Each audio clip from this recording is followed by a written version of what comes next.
আমরা চূড়ান্ত ভোট গণনার সময় যে চূড়ান্ত লিস্ট, এই লিস্টের মধ্যে কিছু কাটা লক্ষ্য করেছি আমরা, যেটা ডকুমেন্টস আমাদের কাছে আছে। কিছু কাটা দেখা যায় যে অনেক কেন্দ্রে আছে কাটা ছিঁড়া, সেটা আমরা লক্ষ্য করেছি। প্রতিদিনের ইফতারে চাই স্বাস্থ্যসম্মত ও মচমচে রুচি মুড়ি।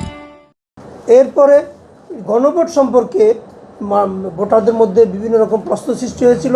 হ্যাঁ না সম্পর্কে অনেকেই কিন্তু জানা ছিল না। এই জন্য আমরা বলেছি যে আরও প্রচারের প্রয়োজন ছিল।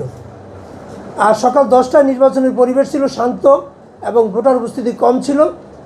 প্রতিটি কেন্দ্রে সকল এজেন্ট, পর্যবেক্ষক, প্রতিনিধি সহ সরকারি যে দায়িত্বপ্রাপ্ত কর্মকর্তা তাদের উপস্থিতিতে কিন্তু ভোট গণনা শেষ হয়েছে। এরপরে নির্বাচনের পূর্বে কিছু ছোটোখাটো ত্রুটি ছিল।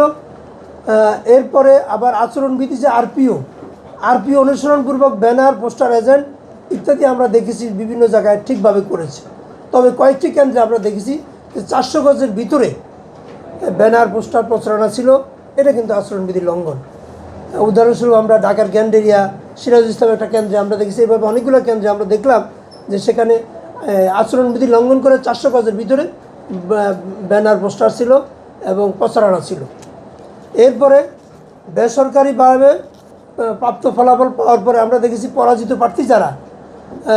প্রার্থীর বাসায় গিয়ে যারা বিজয় অর্জন করেছে তারা গিয়ে সাক্ষাৎ করেছেন। এবং এটা কিন্তু আসলে এবার আমরা এই নির্বাচনে একটু ব্যতিক্রমধর্মী দেখেছি। এর আগে আমরা নির্বাচনগুলোতে এরকম দেখি নাই।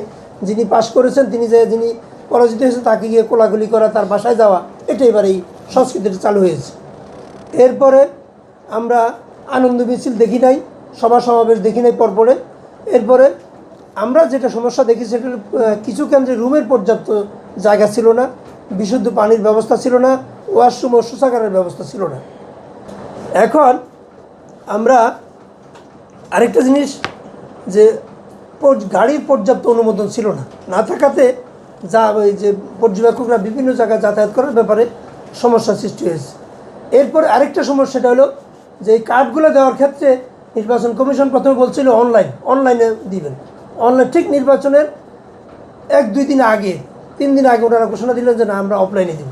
যেমন অফলাইন ছিল আগে, এই অনলাইন করাতে আমাদের পর্যবেক্ষকদের জন্য কার্ড নিতে অনেক সমস্যা হয়েছে।